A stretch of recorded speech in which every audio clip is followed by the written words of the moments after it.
Birol. He's chief economist for the International Energy Agency. Fatih, great to speak to you as always. In terms of what you're expecting for the rest of the year, do you expect supply to actually outpace demand? U.S. production is being ramped up, and also non-OPEC are also pumping more oil.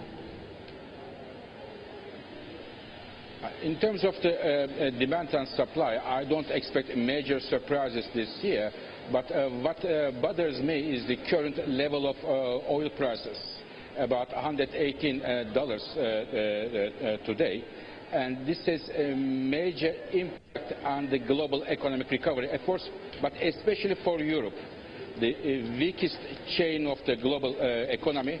If the oil prices remain at these levels, European oil and gas import bills will hit 500 billion euros, which is about 200 billion euros higher than the historical averages.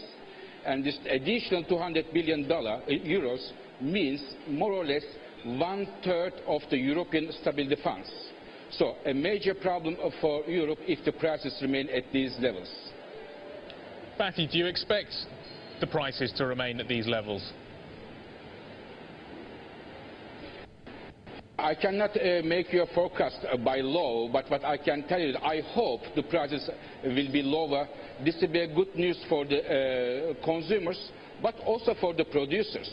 In the medium term, it is also in the interest of the oil producers not to have clients, consumers, in an unhealthy economic situation. So therefore, for the global economic recovery efforts, I think it is for everybody, it is better to have prices lower than the current levels. So, Fatih, I know it'd be better to have it lower than the current levels, but we're just looking at Brent 117. Where do you see it going concretely over the next couple of quarters? Is it going to go to 100, or is it just a hope that it will go to 100, but you believe it will stay between 119 and 121? As I said, I cannot forecast you by law, but what I can tell them, I hope that they will be lower than current levels, and which would provide a breathing space for Europeans, for Asian economies, and the others. Fatih, can I ask you about what's happening in North Africa and what's happening in Nigeria and what's happening on a security story for large parts of the energy complex? Can you give us your sense of whether or not this area is going to become uninvestable from an energy point of view? We hear from inside some of the large energy companies that they are reviewing their operations in the area and the security protocols that are in place. What are you hearing about what the programs for these countries will entail over the next few years? I think when I look at the North Africa, different parts in Nigeria and many other parts in the world, the oil producing regions in the world, it is becoming more and more complex, the oil production process, in terms of security, but also in terms of technology.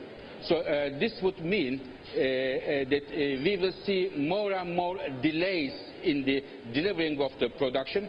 I do not expect that the oil companies will leave those countries where the security is not 100% assured, but there will be some delays. And it is one of the topics that today I presented in the Intensive Petroleum Week, that according to our analysis, more than 80% of the oil projects are delayed about 3 years or above. So this is definitely not a good news for the oil markets and for the energy security.